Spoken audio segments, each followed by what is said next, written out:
So Rick, welcome and thank you for accepting to have this discussion. It's my honor. Thank you. You're born in Geneva, raised in Michigan, and educated by the Jesuits and at Harvard. Please say some words about your education. Well, I received a classical, what they called a classical education, because we studied Greek and Latin language and literature. The Jesuits focus on that, and we also were interested in history, literature, and so forth. And then religious studies.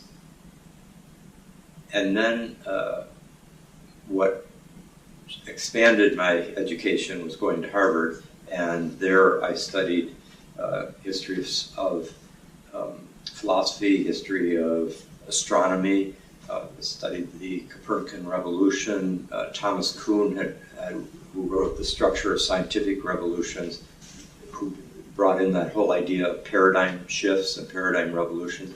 He had started the course at Harvard that I took during my years there, which was 1968 to 1972, were the 4 years I was at Harvard. This was also during the psychedelic revolution. So I received a lot of, it was simultaneously getting a kind of classic, modern education in terms of, philosophy, science, humanities, film. I was very interested in film, and particularly depth psychology, Freud, Jung, and then, but because of the psychedelic revolution that was also happening there, Tim Leary and Richard Alpert, who became Ram Dass, had been at Harvard, and so that was very much in the air, Alan Watts. And so when I came out of, graduated from Harvard, I was looking for a way to pursue some kind of study that would integrate all that. And I ended up going to Esalen Institute in Big Sur, California, primarily to meet Stanislav Grof, who was the world's leading psychiatrist working with LSD in psychotherapy. And we immediately became friends, and then definitely I studied closely with him for years, and then we eventually began teaching together and have been teaching together for now 30 years at least. So so my education is generally kind of your traditional Western education with focus on history, the humanities, and depth psychology. You situate yourself in the lineage of Jung. Would you like to explain what is in fact depth psychology and what is this anima mundi? Sure. So depth psychology, as I understand it, is psychology that has a depth dimension. That is, it recognizes that the psyche has depths that that we are often unconscious of, but that those depths, those forces, those principles that are at work in the deep psyche can very much shape our consciousness and our behaviors, often without our knowing it in a conscious way. And Freud, in many ways, was the originator. You can see Friedrich Nietzsche already is orienting us in that direction. William James as well, in his own way. But it's Jung who really takes it to a whole new level with his understanding of the collective psyche, the archetypes, the archetypal psyche.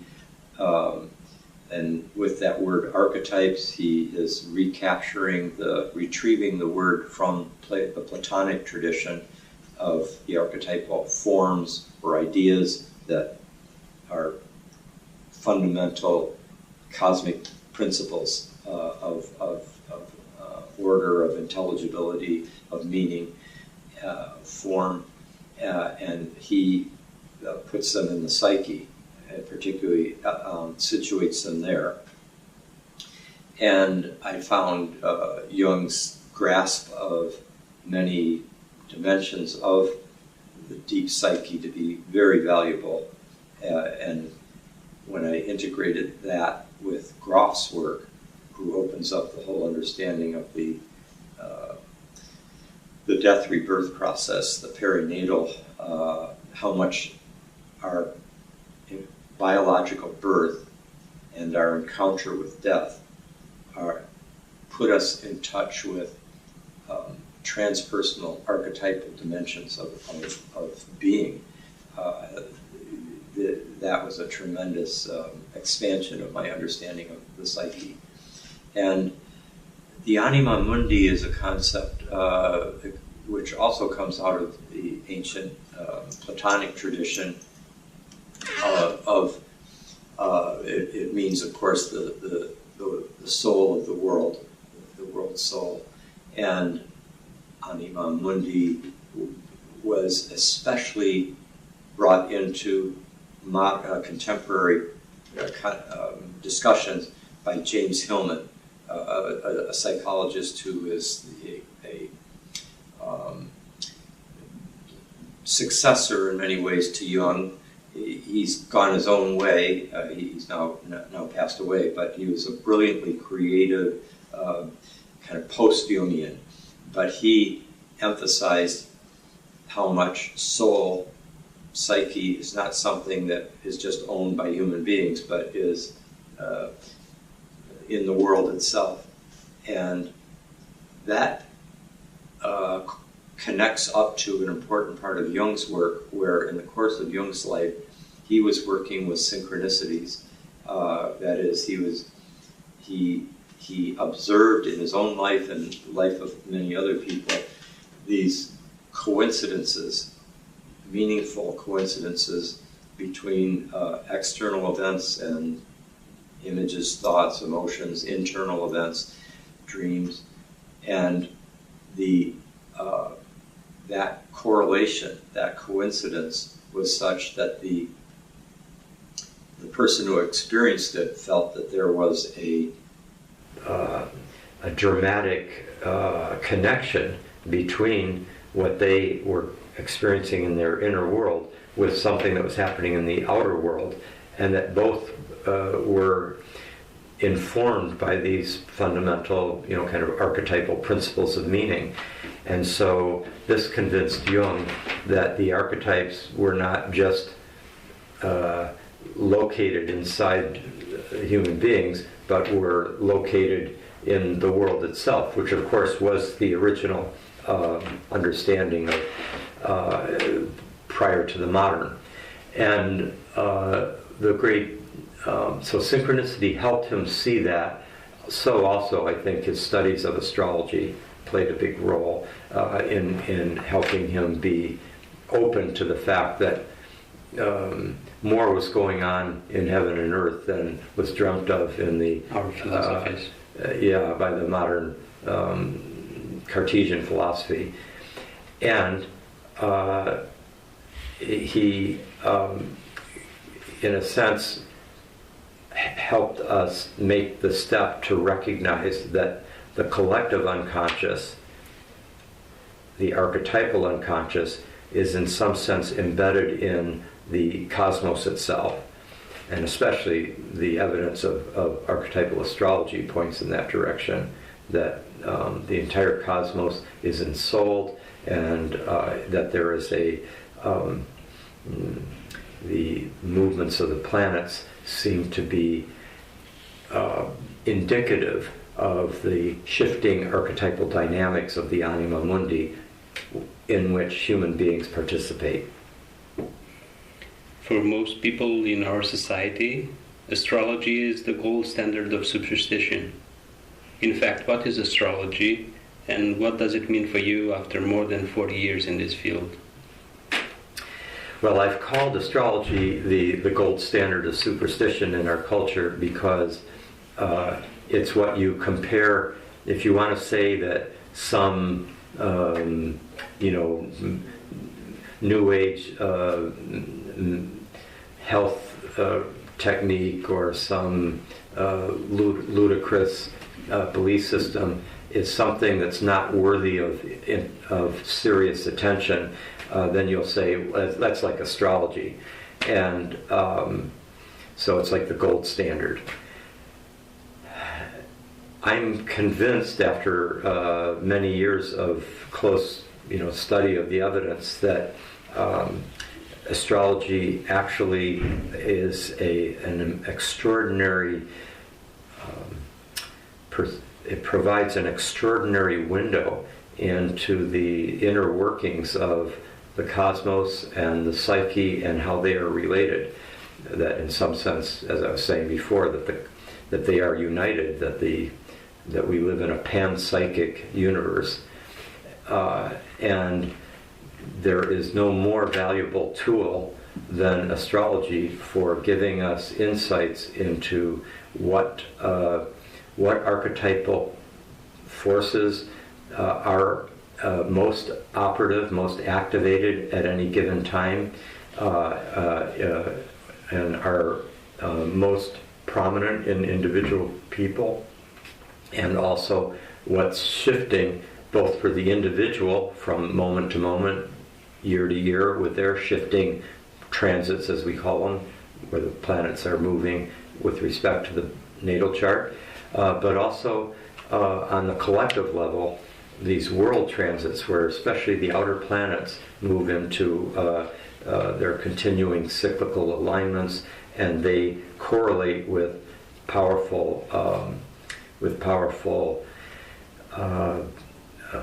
shifts of the zeitgeist in the collective psyche, where an entire decade, for example, like the French Revolution or the 1960s, will be swept with revolutionary fervor and upheaval, social upheaval, new ideas, technological advance, etc. We actually are going through a similar period right now this period going up to around 2020 or so, but began around 2007. I think part of the difficulty our culture has accepting astrology is the apparent lack of a clear mechanism of action. What do you think? Are there some invisible rays or energy fields that science will eventually discover at some point in time? What kind of causality would be able to explain how and why astrology works? Well, it's a very good question. I agree that the issue of how astrology could work is crucial for understanding the.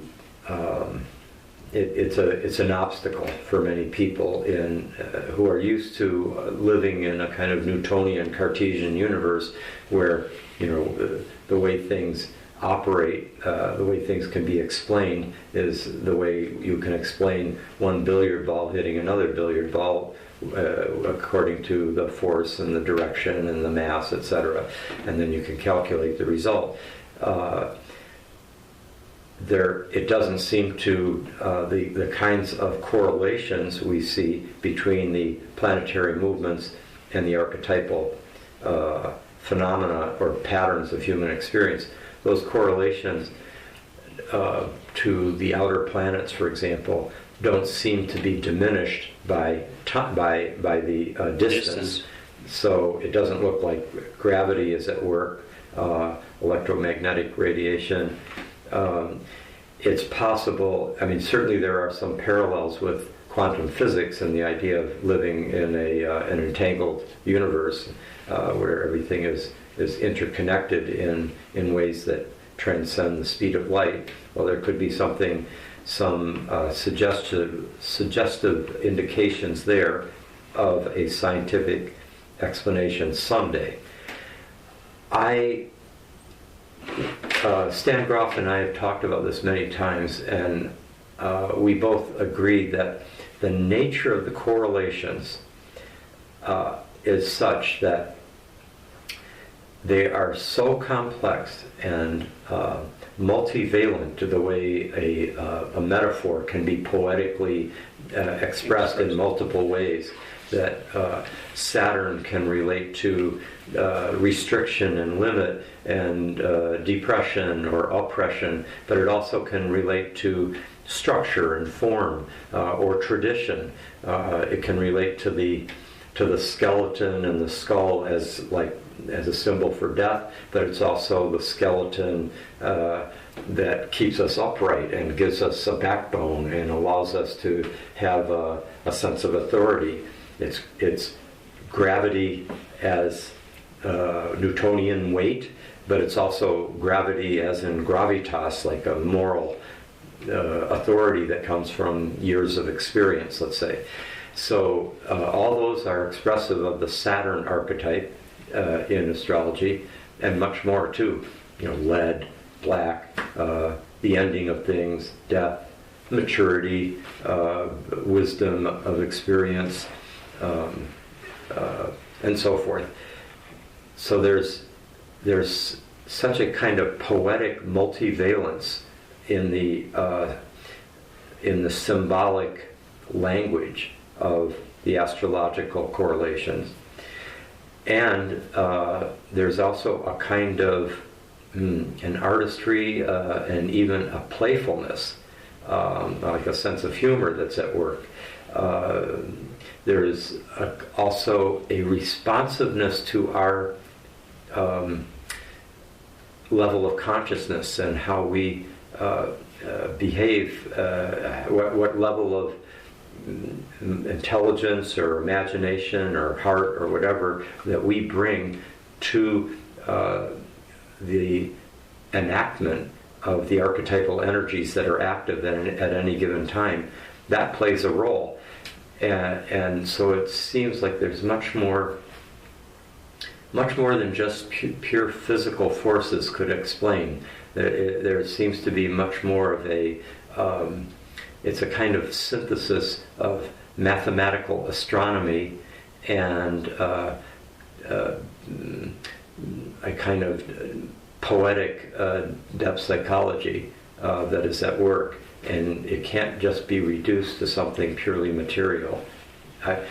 They may find someday some subtle physical medium that is able to carry that level of sentient creativity, artistry, responsiveness, kind of recursive relationship to our behavior and consciousness. I mean, there's so many. It would have to be a remarkable physical medium that we don't know about at this point. I was thinking more at the formal cause from Aristotelian. Exactly. I mean, I think if we were to think of a more likely form of causality that could explain it, it will not be a physical mechanism.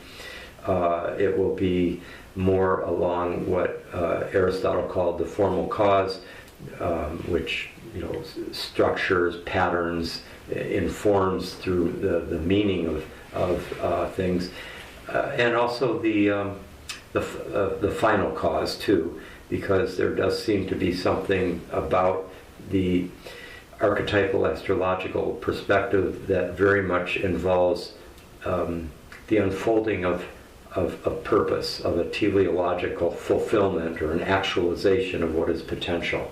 So I think both formal and final causes, in the Aristotelian sense, offer us much more fruitful way of understanding causality within the astrological evidence.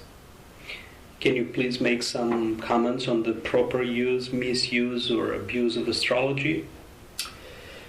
Well, certainly astrology can be abused and misused, like any powerful tool, like any gift, like religion itself.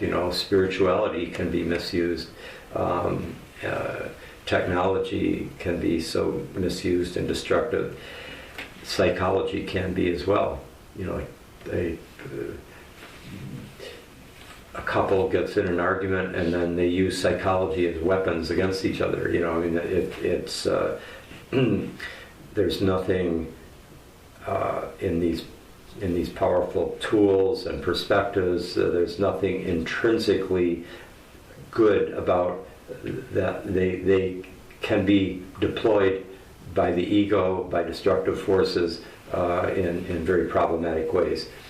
I think one of the dangers of that many astrologers can succumb to is the tendency to put themselves upon a high place of almost being like the high priest who has like a God's eye view and who tells, they get inflated with that position, and then they tell people how to live on the basis of what they're looking at in the horoscope and the transits.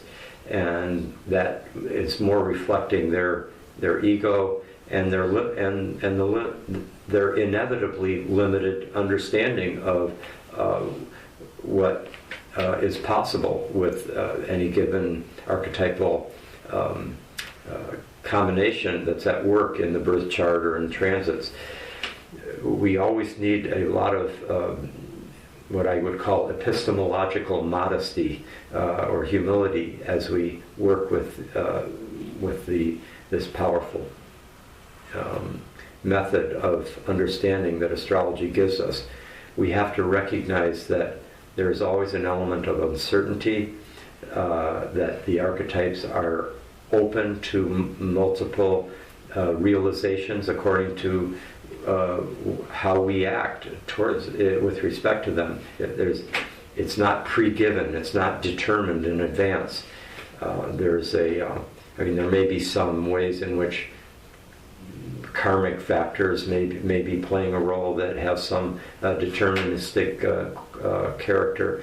We may be in a society that has certain strong constraints on, let's say, in a very patriarchal society like Saudi Arabia or Pakistan. It's very difficult for a woman who has a birth chart, just like born the same day as a woman in San Francisco or in Amsterdam, but the woman in Saudi Arabia or Pakistan cannot actualize all her everything that's in her birth chart in the same way that someone in Amsterdam could, or San Francisco. And that's true for all of us, that we, depending on what culture, what era we're born in, what gender we have, we will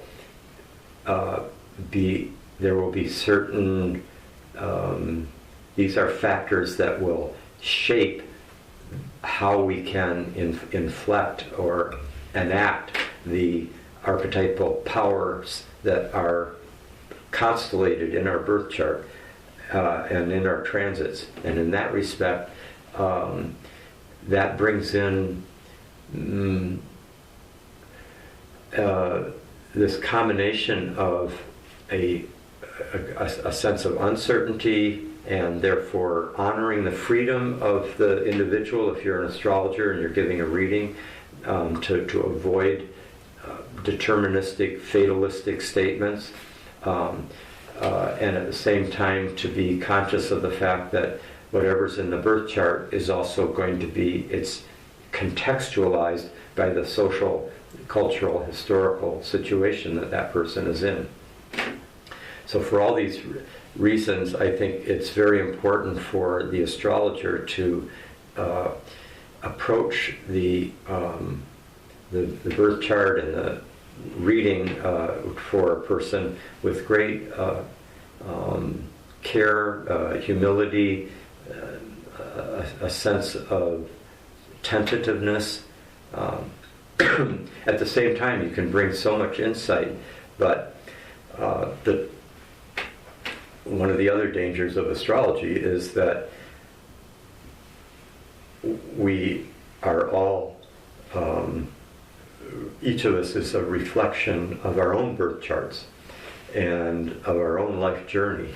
And a person who has, let's say, certain hard aspects in their chart and that they haven't really grappled with, they can, they may have a very phobic attitude about Pluto or about Saturn. And so then when they give a reading, they'll say, oh, watch out about that transit. And that kind of scary statement more reflects their fear about what they haven't worked through in their own life and that can infect and influence the person they're reading for and limit their lives. And what's the worst thing is to look at a birth chart and say, oh, too bad, you're born under a bad sign. This is you'll never be able to become what you thought you were going to become because you've got this, and this. That's terrible wounding can happen through that. So we need to have I think a lot of that reflects inadequate number of birth charts that have been studied. Because the more you study the charts of people who are famous, who have really achieved something, the more you see that the people we really admire for great achievement, they had charts that had plenty of difficult aspects, and often what was most characteristic of their achievement is related to the hard aspects in their chart. So once we do more of that kind of study, and we also do a lot of our own inner work and overcoming challenges in our own birth chart, then we can be more helpful vessels of insight and healing for the other person, rather than just projecting our fears and our inflation onto the other person. What is the archetypal possession? Well, a possession state would happen, for example, when a person, there are cases of people who feel that they have been possessed by a demon or by the devil, and there are plenty of biblical stories about it. And Jesus would heal a person who was possessed by the devil, and in psychiatric institutions around the world, there are people who feel that they are possessed by the devil, and that's a severe form of what all of us have. Is, let's say, when one has let's say a very powerful Venus transit, like Pluto conjoining their Venus, and they go through a 2-3 year period where they could fall in love with just overwhelming force with somebody and it's like they're in a possession state, possessed by Aphrodite, and the arrow is shot into them, and then they can't see straight, and the other. And so they can't even listen to what the other person says about who they are, because this person is so possessed that, no, we're meant to be together, and I won't say no, take no for an answer. So that's a possession state. That's an example of so there's many forms. There's being possessed by Mars and anger, or excessive competitiveness, no matter what you're doing, even choosing desserts at a restaurant, you can be competitive about which dessert's going to be better or whatever. I mean, it's so those are expressions, those are examples of archetypal possession, and the advantage that astrology or depth psychology gives us is a capacity to stand back a little bit and see what archetypes may be shaping my vision and my emotions in such a way that I can maybe differentiate a bit from it and have a little more agency, a little more freedom in how I relate to these powerful energies that otherwise would possess me and maybe make me act out in destructive ways. Can you please briefly expose your concept of unconscious puppet and the participatory vision? Sure. the